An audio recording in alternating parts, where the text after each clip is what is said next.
Frederick Valentich, a 20-year-old pilot who vanished over Bass Strait in 1978 after reporting a UFO tailing his plane. His final words? "It's hovering on top of me. It's not an aircraft." Followed by strange metallic scraping sounds. No wreckage, no body, just a blurry photo from the day hinting at something bizarre in the sky. What happened to Frederick Valentich? We're breaking it down today on this episode of Mystery Monday on Bold and Blunt. Things are looking up now. Blunt! I'm Stevie. I'm Savannah. And it's your boy B. And we're breaking down a crazy mystery today from Australia. On October 21st, 1978, Frederick Valentich, a young pilot with 150 hours of flight experience, took off from Fredrick Airport in Melbourne, Australia, in a rented Cessna 182L, registered as VHDSJ. His plan, a 125 nautical mile flight to King Island to supposedly pick up friends or crayfish, though strangely, he hadn't informed anybody on King's Island of his arrival, and no one was expecting him. The weather was perfect, clear skies, light winds, and excellent visibility. It was a routine flight until it wasn't. At 7:06 p.m., just 47 minutes into the flight, Valentich radioed Melbourne Flight Service Unit asking if there were any aircraft near him at 4,500 feet. The controller, Steve Roby, replied there was no known traffic, but Valentich insisted something was there. A large object with 4 bright lights, moving at an incredible speed about 1,000 feet above him. He described it as shiny, metallic, with a green glow, and said it was playing some sort of game, orbiting and hovering over his plane. I'd be scared to see a floating green light. Here's what he said. Got a green light and sort of metallic, like it's shiny on the outside. It's hovering and it's not an aircraft. At 7:12 p.m., Valentich reported his engine was rough idling and coughing. His final transmission was chilling. This strange aircraft is hovering on top of me again. It's hovering, and it's not an aircraft. Then 17 seconds of open mic filled with metallic scraping sounds before total silence. Fuck that. Absolutely terrifying.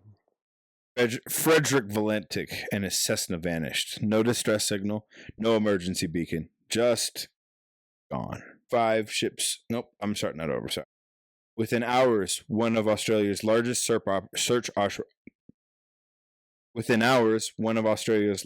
search operations began. 8 civilian aircraft, 2 RAAF P-3 Orion planes, and 125 ships scoured over 1,000 square miles of the Bass Strait for 4 days. They found nothing. No wreckage, no life jackets, no debris. An oil slick was spouted near where Valentich last radioed, but tests showed it wasn't aviation fuel. The Cessna 182 was designed to float for several minutes, and Valentich had an emergency beacon. So why was there no trace? I want to know if they tested it and it wasn't aviation fuel. What was it? Like, do they know what it was? That's the crazy shit. Probably oil from another boat or something like that, especially on the water. True. 5 years later, in 1983, an engine cow flap washed up on Flinders Island. Its serial numbers were in the same range as Valentich's Cessna, but it wasn't conclusive proof. In 2014, a UFO action group claimed a farmer saw a 30-meter craft hovering above his farm this morning after Valentich's disappearance, with the plane stuck to its side, leaking oil, but this story lacks verification. So what did happen? That's kind of crazy. Let's explore the theories here. First, the one that made headlines, a UFO encounter. Valentich's description of a metallic object with green lights combined with his belief in UFOs, he reportedly worried about alien attacks and collected UFO clippings, fueled speculation. His father, Guido, said Frederick had seen a UFO earlier that year. Thus, 1978 was a peak year for UFO sightings in Australia, with reports of cigar-shaped objects and strange lights over Bass Strait. A plumber, Roy Manifold, took photos 20 minutes before Valentich's first radio call showing a blurry, fast-moving object near Cape Otway. But the photos are too unclear to identify anything definitively. It was moving too fast. Cigar shape too, dude. Could it have been aliens? UFOologists? Yeah, UFOologists. UFOologists point to witnesses, like a man and his nieces, who saw a plane-like object with a green light near Apollo Bay that night, moving downward, but there's no hard evidence of extraterrestrial involvement. Another theory is pilot error. Some experts, like astronomer James McGaha and author Joe Nickel, suggest Valentich, with only 150 hours of experience, got disoriented. They proposed he was flying upside down, mistaking his own plane's lights reflected off the water for a UFO. Dumbass, dude. Dude's drunk as hell behind the plane. Facts.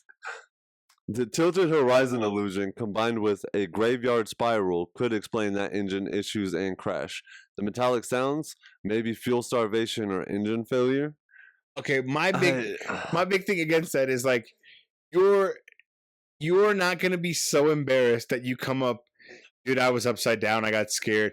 You're not gonna be so embarrassed that you come up with another embarrassing story and say you got chased by fucking aliens. And 150 hours is a lot of time to know that you're not flying upside down. I was gonna say, man, another thing. They said that that was chump change. How long are you flying hours for? Is a long time.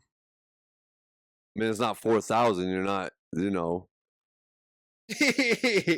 But there's a catch. The Cessna 182's gravity-fed fuel system makes prolonged inverted flight nearly impossible. And why no wreckage? Bass Strait's currents are strong, but a plane should have left some trace. Another theory, staged disappearance. Valentich had failed commercial pilot exams, faced warnings for risky flying, and hadn't arranged landing clearance at King Island. Some speculated he faked his disappearance, inspired by movies like Close Encounters of the Third Kind, and even committed unaliving. But his family and friends insisted he was passionate about flying and content with life. All right, so more theories. Drug smuggling or a drug smuggling.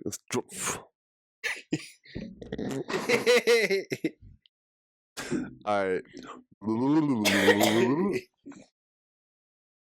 So, another theory.